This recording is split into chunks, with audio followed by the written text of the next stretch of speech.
Capítulo 7. Fronteiras. O pequeno vagão atravessou um trecho pintado de amarelo vibrante. O condutor não pôde continuar fingindo que não ouvia o tic-tac cada vez mais acelerado do contador Geiger. Agarrou a alavanca do freio e murmurou, em tom de desculpa. Meu coronel, e não poderemos seguir adiante sem proteção. Só mais 100 metros, ordenou Denis Mikhailovich.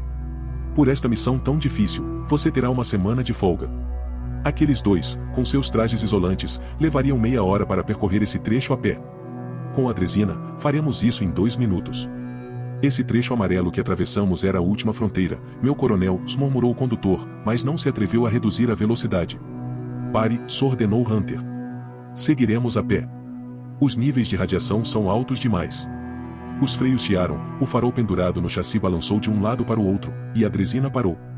O brigadeiro e Homero estavam sentados na borda, com os pés pendendo para fora. Saltaram para os trilhos. Seus pesados trajes isolantes, revestidos de chumbo, davam-lhes uma aparência de astronautas. Trajes como aqueles eram extremamente raros e caros. Em toda a rede do metrô, devia haver, no máximo, algumas dezenas.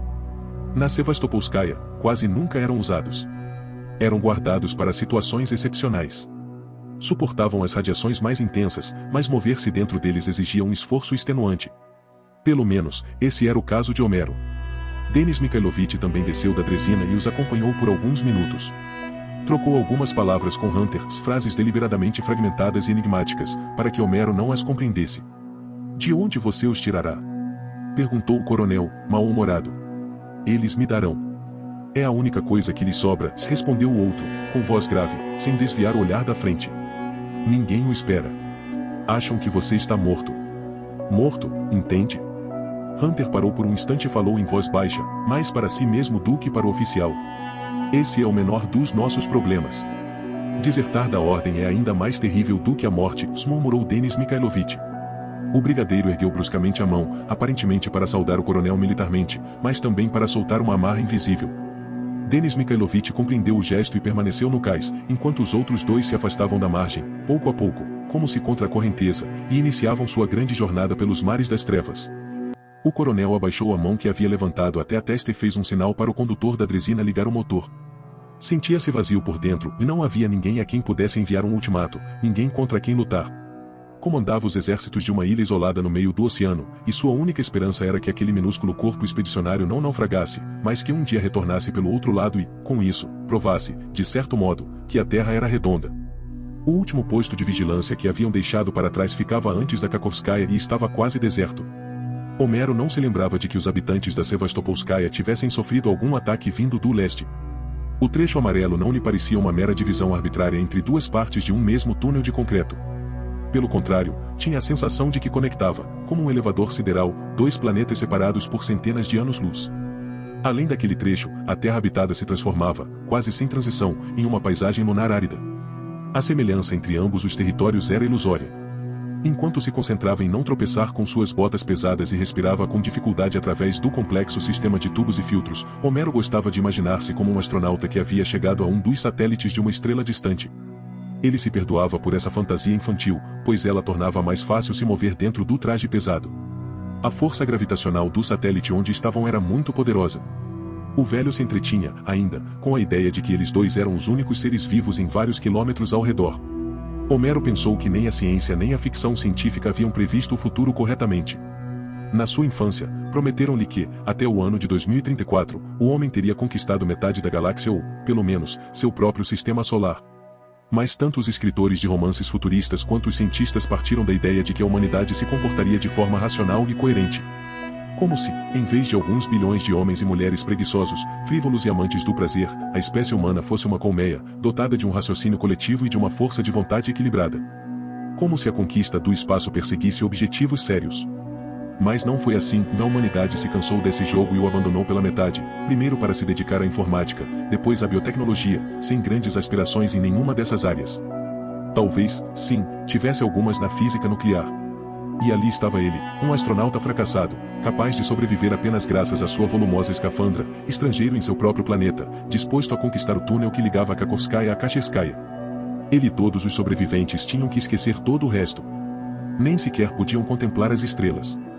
Que estranho, e naquele lugar, além do trecho amarelo, seu corpo sofria sob a força da gravidade, mas seu coração se sentia leve. Alguns dias antes, ao se despedir de Helena para embarcar na primeira expedição a Tulskaia, ainda contava que voltaria. Mas, quando Hunter o escolheu pela segunda vez como acompanhante, percebeu que a coisa era séria. Ele havia rogado muitas vezes para ser submetido a uma provação, a uma iluminação. E, finalmente, seus pedidos haviam sido atendidos. Fugir teria sido estúpido e indigno. Ele sabia muito bem que a missão de uma vida não se cumpre como quem faz um trabalho de meio período. O destino não podia ser adiado com frases como "e com certeza acontecerá, mas talvez mais tarde, talvez na próxima vez". Provavelmente não haveria uma próxima vez, e, se desertasse então, para que viveria depois?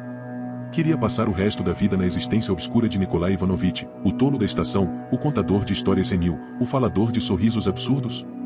Se queria deixar de ser uma caricatura de Homero e tornar-se seu sucessor, se não queria apenas amar os mitos, mas criá-los, se almejava erguer-se das cinzas como um homem novo, teria que entregar às chamas seu antigo eu. Estava firmemente convencido de que, se duvidasse de si mesmo, se cedesse à nostalgia por sua casa e sua mulher, se olhasse para trás, deixaria escapar algo de extrema importância que o aguardava. Ele precisava cortar suas amarras. Mesmo que sobrevivesse àquela expedição, não voltaria ileso. Sentia muito por Helena, é claro. Ao atravessar o trecho amarelo, pensou que olharia para trás o tempo todo. Mas, quando chegou ao outro lado, sentiu como se tivesse morrido, e sua alma, libertada dos dois pesados e rígidos cascos que a cobriam, tivesse subido às alturas. Ele estava livre. Não parecia que Hunter tivesse que fazer grandes esforços para se mover com o traje isolante.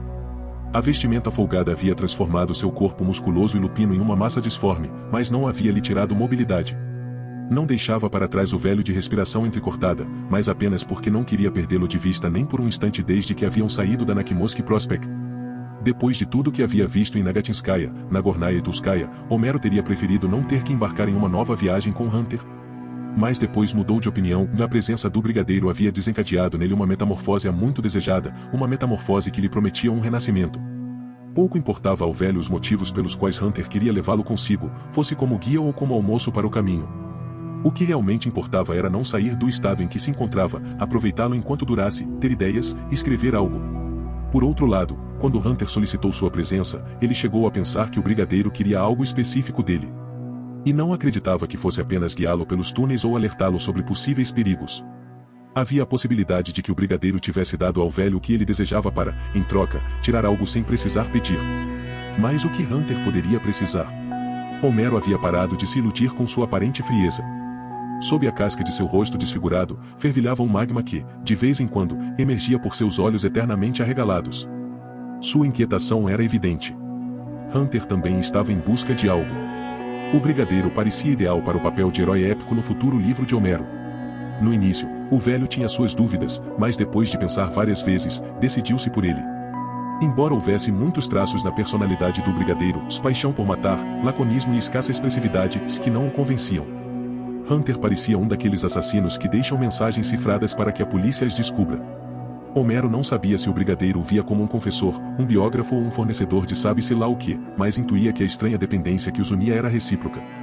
E que os laços que os atavam logo se tornariam mais fortes do que sua angústia. Na verdade, Homero teve o tempo todo a sensação de que Hunter estava adiando o início de uma conversa de extrema importância. Várias vezes, o brigadeiro se virava para ele, como se fosse perguntar algo, mas nunca dizia nada. Talvez o velho estivesse confundindo, mais uma vez, seus desejos com a realidade e não tivesse outro papel naquela história além de testemunha desnecessária. Talvez Hunter torcesse seu pescoço em algum trecho do túnel. Hunter lançava olhares cada vez mais frequentes para a mochila do velho, onde estava escondido o fatídico diário. Parecia como se intuísse que os pensamentos de Homero giravam em torno de algum objeto que ele carregava ali dentro, e se aproximava, lentamente, mas com constância. Homero fazia esforços terríveis para não pensar no bloco de notas, mas foram em vão. Ele mal teve tempo de preparar suas coisas, por isso mesmo, só pôde ficar alguns minutos a sós com o diário. Claro, não teve tempo de umedecer todas as páginas grudadas com sangue e separá-las, mas conseguiu folhear algumas. Estavam cobertas de anotações apressadas e fragmentárias.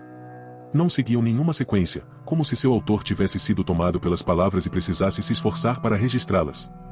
Homero teve que organizá-las para que fizessem algum sentido. Nenhum contato. O telefone está mudo. Provavelmente sabotagem. Algum dos desterrados, por vingança? Ainda não sabemos. A situação é desesperadora. Não temos chance de receber ajuda. Se pedirmos a Sevastopolskaya, condenaremos nossa própria gente. Só podemos aguentar aqui por quanto tempo? Não me deixam partir. Ficaram loucos. Quem fará isso, se não eu? Preciso fugir. Então, ele descobriu outra coisa. Após as últimas palavras, que alertavam contra qualquer tentativa de tomar Tulskaya à força, havia uma assinatura. Uma assinatura borrada, marcada com a mancha pardacenta de dedos ensanguentados. Homero conhecia aquele nome e o havia pronunciado muitas vezes. O diário pertencia ao operador de comunicações que, uma semana antes, fora enviado a Tulskaya com a caravana. Passaram pela entrada de um ramal que levava a uma das garagens. Se não fossem os altos níveis de radiação, os habitantes do metrô a teriam saqueado há muito tempo. O túnel escuro que conduzia até elas estava fechado por uma grade aparentemente improvisada com peças de aço. Sobre uma chapa de metal, presa por arames a um dos barrotes, sorria o desenho de uma caveira e, abaixo dela, ainda se distinguiam restos de um aviso em vermelho. Havia sido desbotado pelo tempo, ou talvez alguém o tivesse raspado de propósito. A galeria fechada pela grade capturou o olhar de Homero como um feitiço. O velho teve que fazer grande esforço para seguir em frente. Quando finalmente voltou a si, ocorreu-lhe que aquela linha não estava tão deserta quanto se acreditava em Sevastopolskaya. Depois passaram por Varchavskaya, uma estação horrenda, coberta de fuligem e mofo. Parecia um cadáver humano apodrecendo sob a água. As paredes exalavam um líquido turvo entre os azulejos, e pelas brechas deixadas pelas portas herméticas entreabertas entrava um vento frio vindo da superfície, como se uma criatura gigantesca tentasse insuflar vida em uma estação que há muito se deteriorava. O histérico sinal do contador Geiger os aconselhou a sair dali o mais rápido possível. Quando estavam prestes a chegar a Kacheskaya, um dos contadores emitiu seu último suspiro, e a agulha do outro ficou presa no extremo superior da escala. Homero sentiu um gosto amargo na língua. Onde foi o impacto? Perguntou Hunter. Homero mal ouvia a voz do brigadeiro, como se estivesse com a cabeça submersa em uma banheira. Parou, afinal, uma pausa breve, mas bem-vinda, se apontou para o sudeste com a mão enluvada. Em Kantemirovskaya. Supomos que o teto de um dos acessos desabou. Ou talvez um duto de ventilação. Não há ninguém que saiba com certeza. Então, Kantemirovskaya está abandonada? Desde sempre. A partir de Kolomeskaya, não há uma alma humana. Disseram-me que, começou Hunter, mas então silenciou e fez um gesto para Homero falar mais baixo. Parecia ter captado algo quase imperceptível. Por fim, perguntou. Alguém sabe qual é a situação em Kacheskaya? E como poderíamos saber? Homero se perguntou se seu tom irônico teria atravessado os filtros da máscara. Então, eu te digo. A radiação ali é tão forte que nos queimaria em poucos minutos. O traje isolante não nos protegeria. Vamos voltar. Voltar? Para Sevastopolskaya? Sim. Uma vez lá, sairei para a superfície. Talvez consiga chegar por cima, disse Hunter, pensativo. Parecia já ter planejado a rota. Homero hesitou.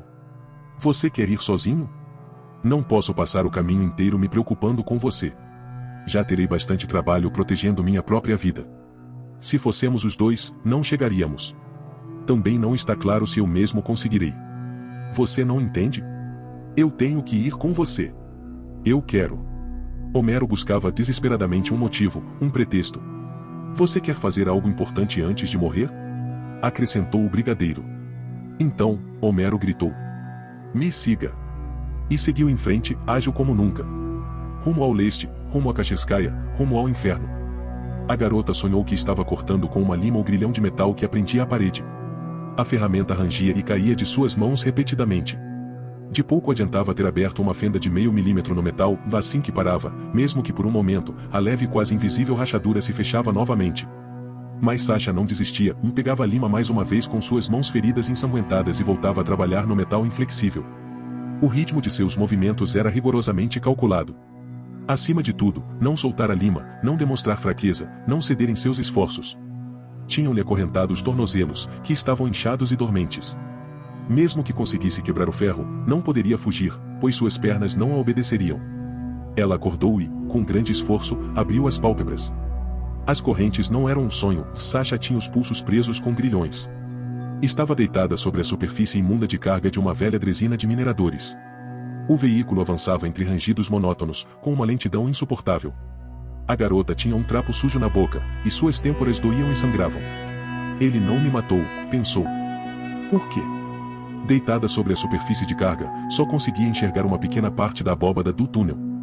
Em suas juntas tremia um feixe de luz trêmulo. De repente, a abóbada desapareceu, substituída por um branco descascado. Que tipo de estação seria aquela? Era um lugar sinistro, e não apenas tranquilo, mas silencioso como a morte, ou não apenas deserto, mas desprovido de qualquer sinal de vida, além de extremamente escuro. Sasha sempre imaginara que as estações do outro lado da ponte estariam lotadas e que nelas reinaria um barulho ensurdecedor. Será que sempre esteve errada? O teto parou de se mover. Entre pulos e praguejos, seu captor subiu na plataforma e se virou. Os rebites de suas botas rangeram. Parecia estar observando os arredores. Devia ter tirado a máscara de gás, pois a garota ouviu murmurar com desprezo. Ah, aí está você. Quanto tempo passou, não é? O homem suspirou aliviado e então chutou e não, na verdade, pisoteou um vulto inerte, algo pesado. Talvez um saco cheio? Então, a certeza atingiu Sasha como um raio. Tentou esconder o rosto entre seus trapos sujos e começou a soluçar. Finalmente sabia para onde o gordo do traje isolante a havia levado e compreendia com quem estava falando. A mera ideia de deixar Hunter para trás tinha sido absurda. O brigadeiro alcançou Homero com um par de saltos ágeis, como os de um predador, agarrou-o pelo ombro e o sacudiu violentamente. O que há com você? Vamos só mais um pouco adiante, balbuciou o velho. Tive uma ideia. Existe um corredor que leva diretamente à linha Samoskvoretska. Ele fica antes de chegarmos a Kascherskaya. Se seguirmos por esse corredor, sairemos no túnel sem precisar passar pela estação. Assim, poderemos evitá-la e seguir diretamente para Kolomenskaya. Não pode estar muito longe. Por favor. Homero aproveitou um momento de hesitação de Hunter para se soltar, mas tropeçou nas calças folgadas do traje isolante e caiu nos trilhos. Levantou-se como pôde e continuou caminhando teimosamente. Hunter o agarrou com a mesma facilidade com que pegaria um rato e o forçou a se virar para encará-lo de frente. Baixou o rosto até que os visores de suas máscaras ficassem na mesma altura. Observou Homero fixamente por alguns segundos, e então, soltou-o. Está bem, e resmungou. A partir de então, o brigadeiro arrastou Homero consigo sem parar nem por um instante. O velho sentia o sangue pulsar nas têmporas com tanta força que mal conseguia ouvir o contador Geiger. Suas pernas rígidas mal obedeciam. Seus pulmões pareciam prestes a explodir de tanto esforço. Por pouco ele não passou direto pela estreita entrada do corredor, uma mancha negra como piche. Conseguiram se enfiar ali e caminharam por longos minutos até emergirem em outro túnel. O brigadeiro lançou um olhar ao redor, voltou para dentro do corredor e repreendeu o velho. Mas onde você me trouxe? Já esteve aqui antes? A cerca de 30 metros à esquerda, na mesma direção que precisavam seguir, o túnel estava completamente obstruído por algo que lembrava vagamente uma teia de aranha. Homero não tinha fôlego para responder, apenas negou com a cabeça. Era a mais pura verdade e nunca estivera ali. Já ouvirá histórias sobre o lugar, mas achou melhor não contá-las a Hunter. O brigadeiro empunhou seu rifle de assalto com a mão esquerda, tirou da mochila um facão improvisado e fez um corte na seda branca e pegajosa. As carapaças secas de baratas voadoras, presas à teia, vibraram e tilintaram como pequenos sinos enferrujados. No mesmo instante, as bordas rasgadas da teia começaram a se fechar, como se estivessem cicatrizando. O brigadeiro arrancou um pedaço do tecido semi-transparente, enfiou a lanterna pelo buraco e iluminou o corredor. Precisariam de horas para abrir caminho, as pegajosas fibras estavam entrelaçadas em múltiplas camadas. O facho de luz não chegava ao outro lado. Hunter olhou para o contador Geiger, emitiu um som gutural estranho e se jogou como um louco para rasgar a teia que cobria as paredes. Mas as fibras eram resistentes e lhes tomaram mais tempo do que tinham disponível. Conseguiram avançar apenas 30 metros em 10 minutos, para piorar, a trama ficava cada vez mais densa, parecendo selar o túnel como um tampão de algodão. Quando finalmente chegaram à base de um poço de ventilação cheio de teias, com um horrível esqueleto bicéfalo preso na entrada, o brigadeiro jogou sua faca no chão. Estavam tão presos na teia quanto as baratas, e mesmo que a criatura que a teceu estivesse morta, a radiação daria cabo deles em pouco tempo. Enquanto Hunter procurava uma saída, Homero subitamente lembrou-se de algo que lhe haviam contado sobre aquele lugar. Apoiou um joelho no chão, pegou 2 cartuchos de sua reserva, abriu-os com o canivete e recolheu a pólvora na mão. Hunter entendeu na mesma hora. Pouco depois, estavam de volta ao início do túnel de conexão. Haviam preparado um pequeno monte de pólvora cinza e grosseira sobre um pouco de algodão e acenderam um isqueiro. A pólvora chiou, começou a fumegar e, de repente, o impensável aconteceu, a pequena chama se espalhou em todas as direções ao mesmo tempo, subiu pelas paredes, atingiu o teto e, por fim, percorreu todo o túnel.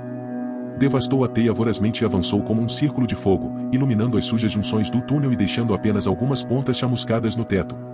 No caminho para Kolomenskaya, o círculo de fogo se estreitou visivelmente, como um gigantesco êmbolo, sugou todo o ar. Por fim, a chama desapareceu após uma curva, fora do alcance de seus olhos, mas deixou um rastro trêmulo de cor púrpura. Homero achou ter ouvido ao longe, misturado ao rugido constante das chamas, um grito inumano, desesperado, seguido por um chiado rouco. Mas o velho ficou tão hipnotizado pelo espetáculo que não confiava em seus próprios sentidos. Se seu paizinho te visse agora, zombou o gordo. Sasha estava sentada diante do cadáver de seu pai, caído de bruços sobre o próprio sangue. O raptor havia abaixado seu macacão até o peito. Por baixo, ela usava uma camiseta com um desenho desbotado de um bichinho sorridente e alegre. Sempre que levantava os olhos, seu raptor apontava a lanterna para ela, para que não visse seu rosto. Ele havia tirado sua mordaça, mas Sasha não tinha intenção alguma de suplicar. Você não se parece em nada com sua mãe. Que pena, eu tinha esperança de que sim, e suas pernas de elefante, enfiadas em botas de borracha altas e manchadas de vermelho escuro, começaram a dar outra volta ao redor da coluna em que Sasha estava recostada. Sua voz veio do outro lado, seu paizinho devia pensar que isso já estava esquecido. Mas alguns crimes não prescrevem e, por exemplo, a calúnia. A traição. A silhueta borrada de seu corpo emergiu da escuridão pelo outro lado da coluna. Ele parou diante do cadáver do pai de Sasha, pisoteou e cuspiu sobre ele. Que pena que o velho bateu as botas sem que eu pudesse contribuir. O gordo varreu com a lanterna a estação sombria e gélida, onde jaziam, espalhados por todos os lados, montes de saque inútil. Ele parou diante de um quadro de bicicleta sem rodas. Que lugar mais aconchegante para se viver.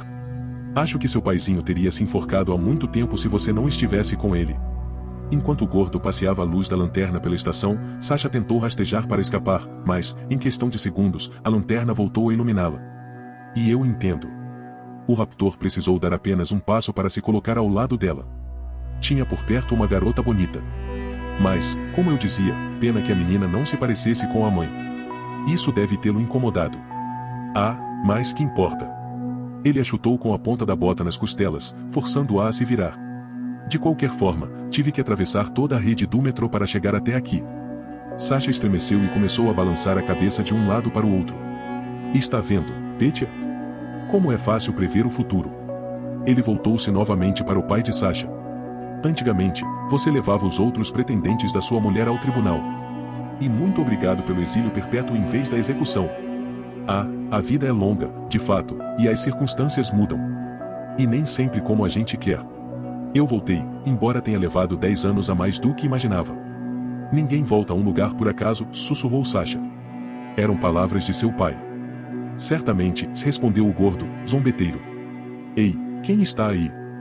Do outro extremo da plataforma, ouviu-se um estalo, e algo pesado caiu no chão. Seguiu-se um ruído parecido com um chiado e um som como o de patas de um grande animal se movendo furtivamente. O silêncio que se fez depois era enganoso e frágil, e tanto Sasha quanto seu captor perceberam que alguma criatura havia saído do túnel. O gordo destravou a arma ruidosamente, ajoelhou-se ao lado da garota, apoiou a coronha no ombro e projetou uma mancha trêmula de luz entre as colunas.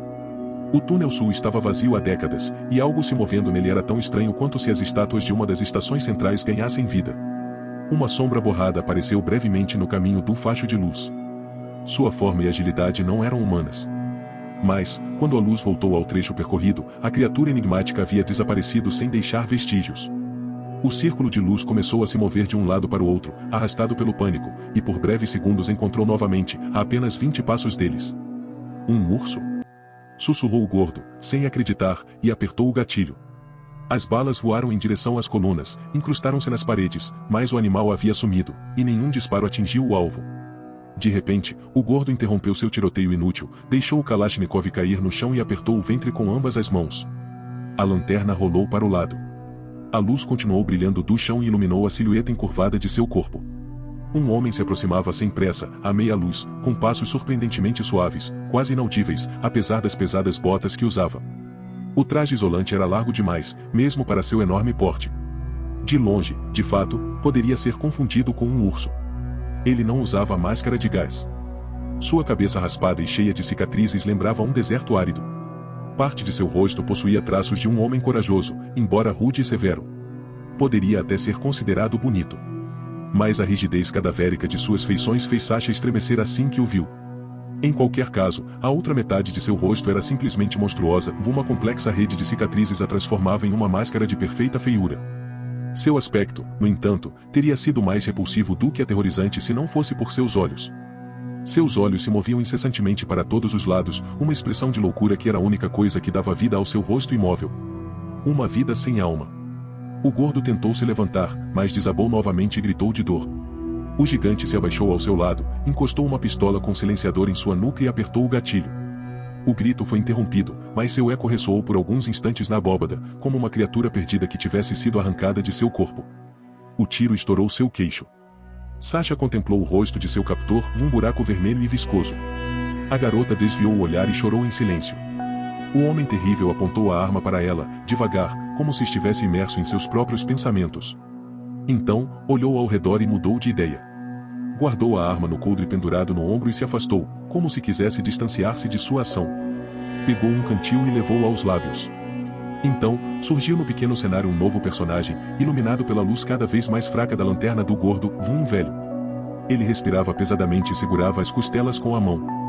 Vestia um traje isolante idêntico ao do assassino, mas, ao contrário deste, movia-se com extrema dificuldade. Assim que alcançou seu companheiro, caiu no chão, exausto. Nem percebeu que tudo estava coberto de sangue. Só depois de recuperar o fôlego e abrir os olhos foi que viu os dois cadáveres. E, entre eles, a garota silenciosa e aterrorizada. O coração do velho acabará de se acalmar. Mas começou a bater novamente com força. Antes mesmo de encontrar as palavras para expressá-lo, Homero soube que ele a havia encontrado. Depois de todas as suas tentativas vãs de fazer com que a heroína de seu romance lhe aparecesse, certa noite, diante do olho espiritual, de inventar seus lábios e suas mãos, seu vestido, seu cheiro, seus movimentos e pensamentos, de repente, encontraram uma pessoa de carne e osso que correspondia perfeitamente às suas ideias. Mas, não, na verdade ele a havia imaginado de outra maneira, mais elegante, melhor proporcionada e, provavelmente, com mais idade. Aquela moça tinha ângulos e arestas demais, e Homero não via em seus olhos duas lânguidas e cálidas flores, mas sim dois pedaços de gelo compacto. No entanto, ele sabia muito bem que o erro havia sido seu. Ele não fora capaz de prever como seria a jovem. Seu olhar de criatura coada, seus traços carregados de angústia, suas mãos acorrentadas, tudo aquilo o fascinava. Sem dúvida, Homero sabia contar bem uma história, mas suas habilidades não eram suficientes para escrever uma tragédia como a que aquela jovem devia ter vivido. A vulnerabilidade da moça, sua impotência, sua milagrosa salvação, e a maneira como seu destino se entrelaçara com a história de Hunter e do próprio Homero, tudo isso só podia significar que o velho havia tomado o caminho certo. Acreditou no que ela diria antes mesmo de ela pronunciar uma única palavra.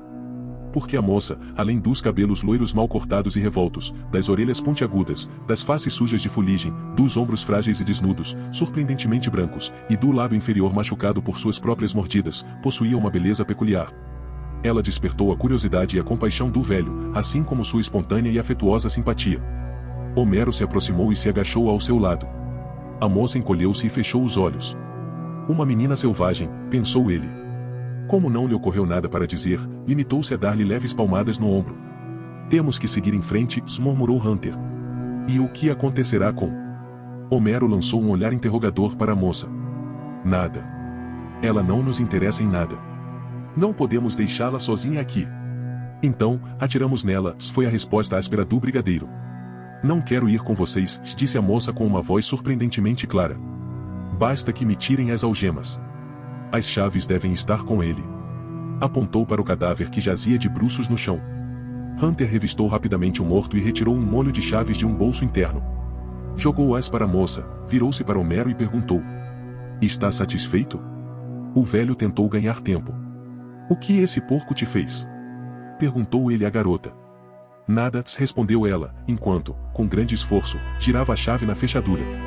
Não teve tempo de fazer nada. Ele não era um monstro. Era um ser humano normal e comum. Cruel, imbecil e rancoroso. Igual a todos os outros. Nem todos, contestou o velho, mas sua voz não mostrava grande convicção. Sim, todos, repetiu a moça. Fez uma careta de dor, mas conseguiu se manter de pé sobre os pés inchados. Que importa? Nem sempre é fácil continuar sendo humano. Com que rapidez se livrara do medo. Já não mantinha os olhos baixos, mas lançava aos dois homens um olhar severo e desafiador. Agachou-se sobre um dos cadáveres, virou-o com grande delicadeza, ajeitou-lhe os braços e beijou-lhe a testa. Depois, virou-se para Hunter e piscou. Um dos cantos de seus lábios se contraiu. Obrigada. Não pegou nenhuma arma, nada. Desceu até a via e partiu, mancando levemente, em direção ao túnel. O brigadeiro a observou com olhos sombrios. Acariciava o cinto, sem decidir-se entre o punhal e o cantil. Por fim, escolheu entre as duas opções, endireitou-se e gritou: "Espera!"